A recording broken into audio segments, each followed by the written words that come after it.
आता आम्ही ज्यावेळी आमच्याकडे जे युवक असतील किंवा बऱ्याच गृहिणी ज्या स्वतः घरकाम करत करत आपल्या गृहस्थीसाठी, मुलांच्या स्वप्नांसाठी एक कमाईमध्ये नवऱ्याचा पण हातभार लावायचा म्हणून इन्व्हॉल्व होतात.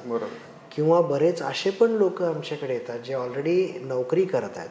काही लोक रिटायर्ड लोक जे आता 58-60 वर्षाला रिटायर झालेले आहेत. मग असे लोकसुद्धा बरेच आमच्याकडे म्हणजे येतात आणि ते आल्यानंतर मग आम्ही त्यांच्या परिस्थितीनुसार कोणता बिझनेस त्यांनी करायला पाहिजे, त्यांच्याशी चर्चा केल्यानंतर मग त्यांना कोणता प्रोडक्ट किंवा कोणता बिझनेस सुटेबल आहे आणि हे चर्चा करून मग त्यांना ते व्यवसाय जेव्हा ते त्यांच्या एरियामध्ये जातील, त्यांच्या भागात जातील, तेव्हा ते त्याच्यावर अभ्यास करतात त्या अनुषंगाने आणि मग त्या बेसवर ते ज्यावेळी बिझनेस सुरू करतात त्यावेळी त्यांचा जो रेट ऑफ सक्सेस आहे तो फार मोठ्या प्रमाणात वाढतो.